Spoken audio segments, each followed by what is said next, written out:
आपके चैनल के माध्यम से मैं आज जंतर मंतर पे पहलवानों ने जो रचना रच रखी है उसके बारे में मैंने पहले भी आपके सभी व्यूवर्स को बताया और अब भी मैं कुछ तथ्य पेश करने का प्रयास करूंगा।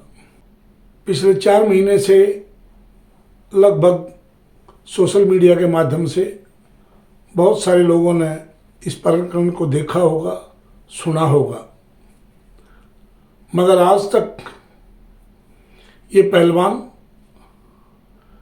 ना तो शिकायतकर्ता का नाम बता रहे हैं, ना कोई उनका माँ बाप या और कोई उनकी तरफ से पैरवी करने आ रहा है। जनवरी में इन्होंने जिनके नाम लिए इस शिकायत में दूसरे नाम हैं और जब इसकी इंक्वायरी क्लोज हो जाएगी तो हो सकता है तीसरे नाम भी वो सामने लेकर आ जाएं, क्योंकि बहुत बड़ा देश है और झूठ का साथ देने वाले बहुत मिल जाएंगे जिस तरह अब मिल रहे हैं। मैं इन बेटियों को एक ही बात करना चाहूँगा, क्योंकि मैं भी उसी समाज से बिलोंग करता हूँ। अपनी आप किस दबाव में, किस वजह से इस झूठी कहानी को, जो कोई घटना घटी ही नहीं, उसको लेकर आप पिछले कई महीने से इस तरह का जो प्रकरण दिखा रहे हैं देश को, इससे मैं समझता हूँ कि आने वाले समय में नारी जाति के लिए बहुत बड़ा घातक कदम है ये। तो मैं आपको ये कहना चाहूँगा कि आप खिलाड़ी हैं और अपने परिवार की, अपने माँ बाप की इज्जत को बाज़ार में इस तरह नुमाइश ना लगाए और जिन बच्चियों के नाम से शिकायत कर रखी है, मैं उनको भी, उनके पेरेंट्स को भी कहना चाहूँगा कि आप किस बात के बहकावे में आए हुए हैं। ये खुद तो कहती हैं अब हमारे साथ ऐसा कुछ नहीं हुआ और क्योंकि हम रेसलर हैं कोई हमें छू भी नहीं सकता, और आप सही होते हुए भी आपको चरित्रहीन बना रही हैं। ये किस तरह की मतलब वहाँ रचना रची जा रही है।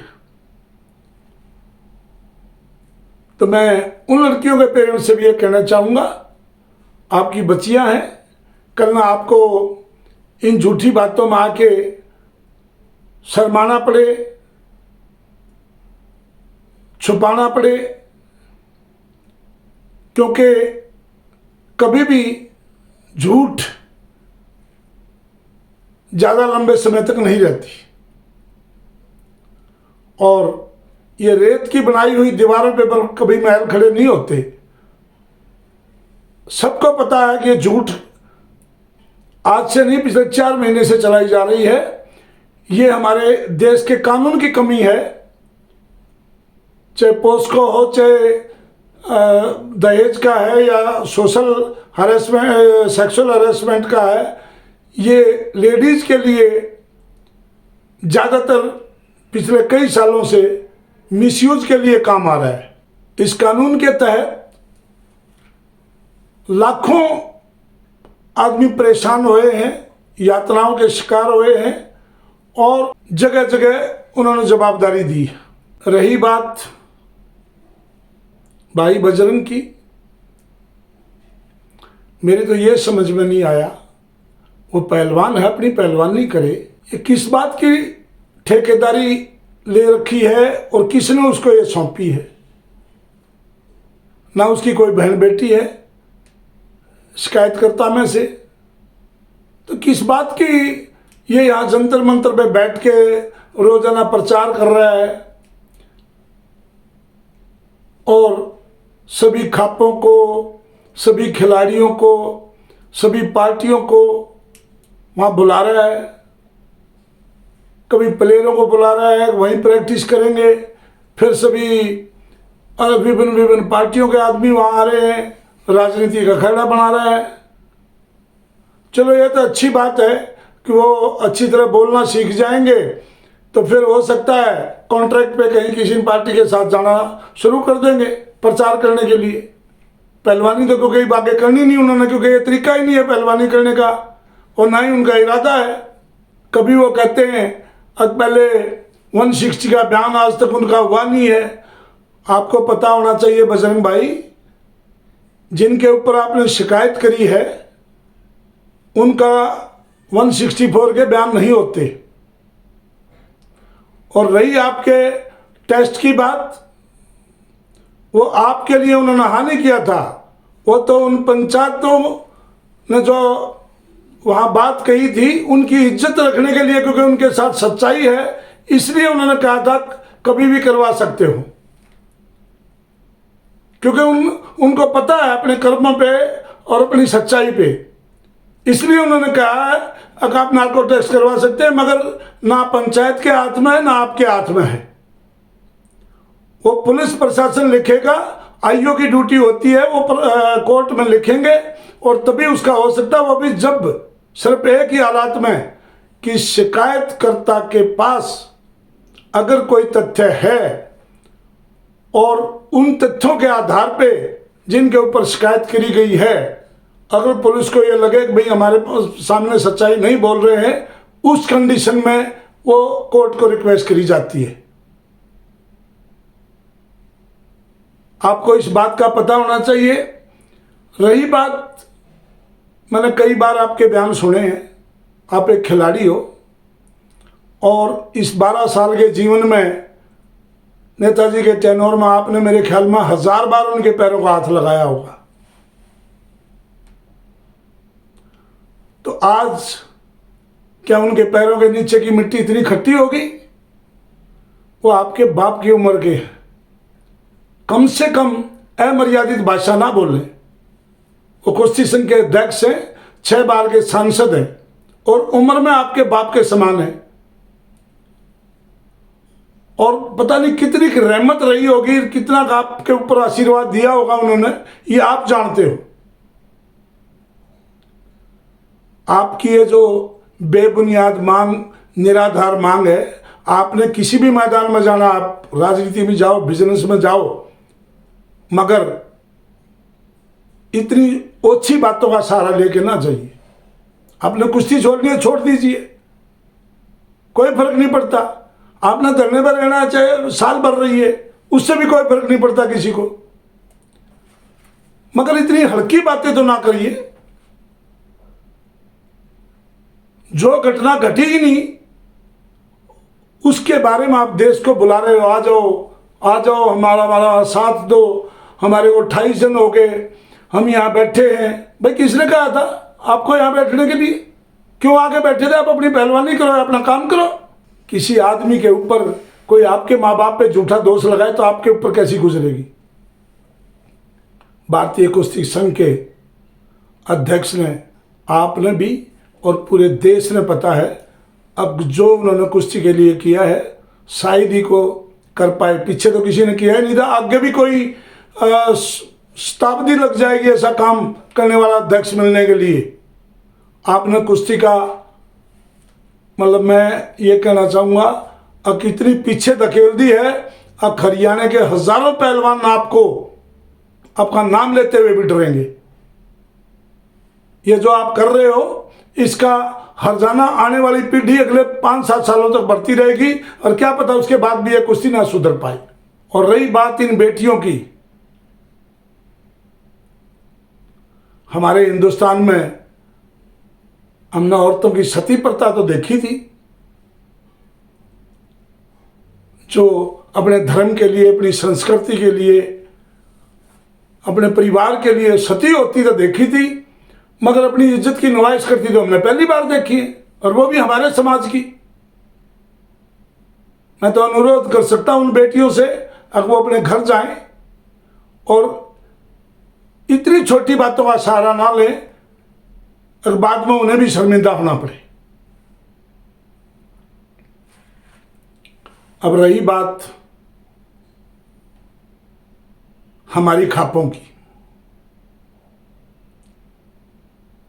मैं भी उसी समाज से बिलोंग करता हूं और हमारे समाज में पहले कभी नहीं घटा ऐसा। हमारी खापों की जो रिवाज है वो सामाजिक ताने बाने की, अपनी सामाजिक नीतियों को कुरीतियों से बचाने के लिए एक जो संस्था का एक संगठन के रूप में काम किया है। तो गांव में पहले ज़माने में पुलिस स्टेशन भी दूर होते थे, न्यायालय भी दूर होते थे, तो हमारे जो खापे ही होती थी जो दोनों पक्षों की बात सुन के और उस बात को एक कमेटी के माध्यम से न्याय करते थे। आज मैंने देखा बहन चौबीसी के चौंतरे से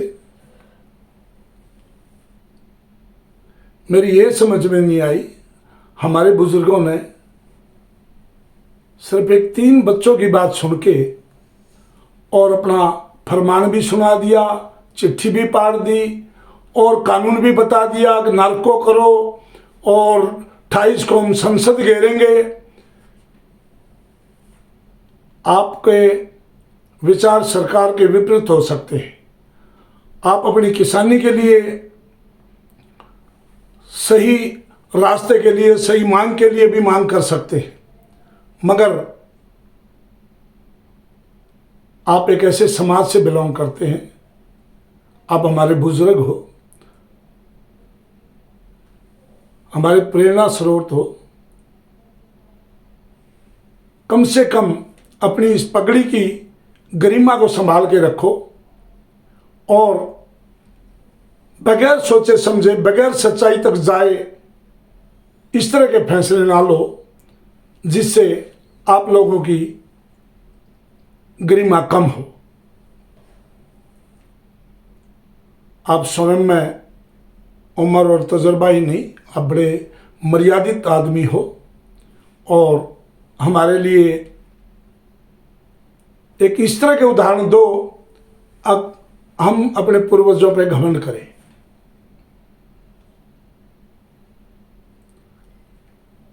इस बात के बारे में मैं एक बात कहना चाहूँगा आप लोगों को। मैं कोई उपदेशक नहीं हूँ, मगर मैं आपके समाज से बिलोंग करता हूँ और ख़ास करके हरियाणा का हर कोई इन बातों को जानता है। राजा नाहर सिंह जाट थे बल्लभगढ़ से, जिन्होंने आपकी मिट्टी के लिए सौदा करने से अंग्रेजों को मना कर दिया था और आपकी कौम के अंदर एक दहशत पैदा करने के लिए उन अंग्रेज शासकों ने चांदनी चौक पे फांसी तोड़ने का ऐलान कर दिया, वो भी 5000 आदमियों के सामने। और बड़े ताज्जुब की बात है कि 4000 उनमें से जाट समाज के थे। राजा नाहर सिंह भी जाट था और आपकी देश की मिट्टी के लिए लड़ रहे थे। उस सच्ची बात के लिए भी आपकी आवाज नहीं उठी। हमारा हरियाणा बहुत अच्छी तरह से वाकिफ है भगत पूर्णमल से। एक औरत की झूठी बात कहने से उनके पिताजी ने आदेश दिया जल्लादों को किसको लेके जाओ और इनकी आंख निकाल के लाओ। उस समय भी उस राज्यसभा में वो खापों के चौधरी बैठे थे, ये जानते हुए कि औरत सरेआम झूठ बोल रही है। आपकी आंखों में आंसू तो जरूर आए होंगे, मगर किसी ने उस राजा को रोकने का साहस नहीं किया। ठीक उसी तरह राजा विक्रमादित्य, जिनके भाई थे, उनके बड़े भाई राजा थे भर्तरी, उनकी वाइफ ने उनके ही छोटे भाई के ऊपर आरोप लगाया जो सरेआम झूठा था, अपनी झूठ छुपाने के लिए झूठा आरोप लगाया। और उस राज्यसभा में भी आप जैसे मर्यादित आदमी बैठे थे, लेकिन किसी ने साथ नहीं दिया और उनको राज्य से निकाला गया। आज ऐसी क्या बात हो गई, बगैर सोचे समझे झूठ का साथ देने के लिए आप अपना लंगर लाला ठाके और आप चिट्ठियां फाड़ रहे हो और फरमान सुना रहे हो। आप अपने समाज की भी और अपनी खापों की गरिमा बचाने के लिए ऐसे काम करो जिससे हम सब आप पे गौरवान्वित हों और जहां आपको इस पीढ़ी की जरूरत पड़े वो आपके साथ खड़ी मिले हमेशा।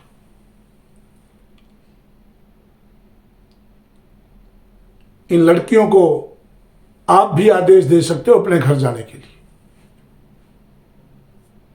मैंने तो पहली बार देखा है अगजार समाज कभी किसी न्याय की मांग उठाने के लिए औरतों को आगे करके, मेरे ख्याल में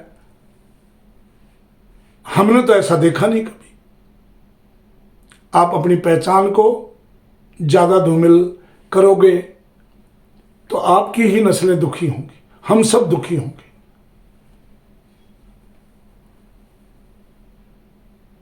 इन लड़कियों के साथ ये जो प्रकरण किया जा रहा है उसकी सच्चाई तक जाओगे तो आप खुद शर्मिंदा होगे। बगैर नियम के कोई संस्था नहीं चलती। घर में भी आप अपने बच्चे की परवरिश करते हो और वो बच्चा बड़ा होकर आपसे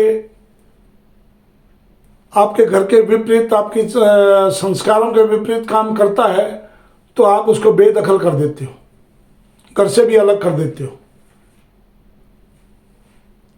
और आपका ही बच्चा आपके ऊपर इस तरह का लाछन लगाए तो आप पर क्या गुजरेगी। भारतीय कुश्ती संघ के अध्यक्ष 12 साल एक पेरेंट्स की तरह बच्चों को समझाया है, उनके लिए सुविधाएं दी हैं, उनके लिए अच्छी अच्छी कंपटीशन दी है। उनके एक नहीं, ये सारे ही उनके बच्चे थे। उनके लिए अगर कोई अच्छा बनाने के लिए कोई कानून बनाया है, कोई अनुशासन बनाया है तो वो गलत नहीं है, वो हर खिलाड़ी के लिए अच्छा है। और बहुत सारे खिलाड़ी उस बात से खुश भी हैं, सिर्फ हरियाणा के नहीं दूसरे राज्यों के भी। इसलिए गुमराह होने की बजाय, भ्रमित होने की बजाय, बल्कि मैंने तो किसान आंदोलन में देखा था, हमारे युवा हम बड़े प्रभावित थे रवि आज़ाद से, जो बड़े सटीक और सही बोलते हैं। मगर इस तरह की बातों का साथ लेके ये हमारी किसानी का और हमारी कौम का हिस्सा नहीं है।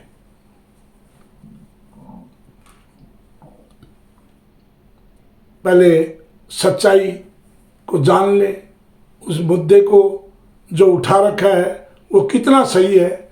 ना तो आपने अभी तक दूसरा पक्ष सुना है, ना किसी से ये पूछा है भाई कौन बच्चे हैं, वो कौन है, कहाँ है, उनके माँ बाप को भी बुला सकते हैं।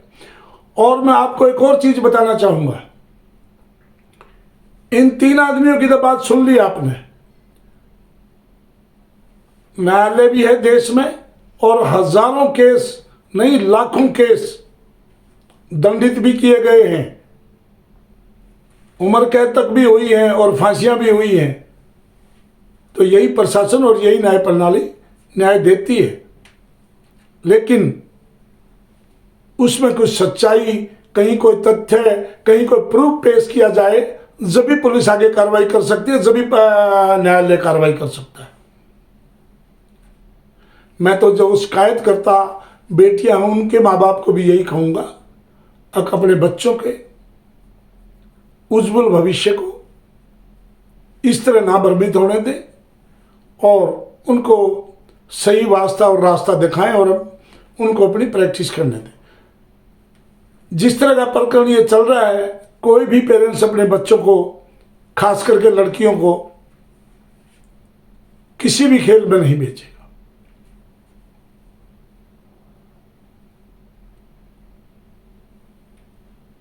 तो मैं अपने बुजुर्गों से यही कहना चाहूँगा कि अनुरोध है हमारा, तो फैसला आपका है, पर सोच के, समझ के और सच्चाई जान के, जिस तरह खापे जानी जाती हैं न्याय के लिए या सामाजिक ताने बाने के लिए, या हमारी समाज की जो भी प्रथाएं हैं उनको निभाने के लिए, आगे चलाने के लिए एक ऐसी प्रथा डालें अब हम सब अपने बुजुर्गों को गौरवित महसूस करें, उनके बारे में जिक्र करते हुए। और अंत में मैं अपने बुजुर्गों के माध्यम से एक बात जरूर कहना चाहूँगा। हमने देखा भी है और सुना भी है कि हमारी खापा और पंचायत में जब कोई बात होती है तो तालियां बजाना भी मना होता है। जिनके लिए ये मुद्दा उठाया जा रहा है वो अपने आप में एक बहुत बड़े व्यक्तित्व के धनी हैं। पहाड़ जितना बड़ा उनका चरित्र है, मगर ऐसा हमने कभी नहीं देखा पंचायतों में अमर्यादित भाषा या वल्गर वर्ड यूज किए जाएं। ना तो वो आरोपी है, ना अभी तक कोई आरोप सिद्ध हुआ है। उससे पहले ही बलात्कारी, बदमाश, गोंडा, ये इस तरह के अनावश्यक शब्द हमने नहीं देखा कभी भी खापों की और पंचायत में इस तरह के शब्द यूज किए जाएं। और ना ये हमारे बुजुर्गों की सभ्यता और संस्कृति है। मैंने कल खटखड़ प्लाजा से एक भाई बोल रहे, अब हम उसकी नाड़ काट के ले आएंगे। क्या वो फल और सब्जी समझ रखा है? उसको अपना पजामे का नाड़ा नहीं बांधना आता, अगर वो नाड़ काट के ले आएगा। उस भाई को ये पता नहीं है, अब उन जैसे कई उनके कॉलेजों में गेट खोलने के लिए काम करते हैं। किसी के बारे में बगैर सोचे समझे और अपने से बड़े का इस तरह अपमान करना या अमर्यादित शब्द का यूज करना, मैं तो समझता नहीं है हमारी संस्कृति है, या हमारी संस्कृति इस बात को बढ़ावा देती है। देश में कानून है, वहाँ कंप्लेंट दे रखी है, पुलिस अपना काम करने लग रही है। क्या ये पहला ही केस है भारत का? इससे पहले भी बहुत सारे केस हुए हैं, विभिन्न विभिन्न मर्डर तक के केस हुए हैं, उनके भी न्यायालय ने न्याय दिए हैं। तो आप भरोसा ना तो खेल समिति पे कर रहे हो खिलाड़ी, ना पुलिस प्रशासन पे कर रहे, ना न्यायालय पे कर रहे। मैं उनके शब्द बता रहा हूं आपको। कल जंतर मंतर से यह भी कहा गया है, या तो हमारी बात मान ली जाए और नहीं तो देश को बहुत बड़ा नुकसान हो जाता है, हो सकता है। क्या मतलब है इस बात का? और कितनी का आप लोगों की इस जंतर मंतर से इज्जत हो रही है, वो भी मैं आपको बताना चाहूंगा। आए दिन आज तक ये कह रहे थे अब जो हमारे बुजुर्ग फैसला लेंगे वो हमारे को मान्य है, मगर धरना जारी रखेंगे। फिर मान्य क्या हुआ? आप कुछ भी बोलो लेकिन धरना हम जारी रखेंगे, तो कहाँ है आपका रेस्पेक्ट?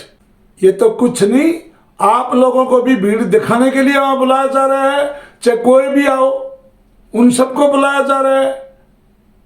एक भाई और आता है, वो भीम आर्मी। अरे भाई, भीम तो महाभारत में था, उसके नाम को क्यों बदनाम कर रहा है? तो मैं अपने बुजुर्गों से, क्योंकि मैं आपके समाज का ही बेटा और भाई हूं, आप हमारे लिए मार्गदर्शक हैं, तो कोई भी चीज आप करोगे वो इस पीढ़ी को भी, आने वाली पीढ़ी को भी प्रभावित करेगी। जिस तरह हमारी मिसाल है सच का साथ देने की, सच्चाई को तलाशिए और उसकी तह तक जाइए और फिर इस मुद्दे को उठाइए।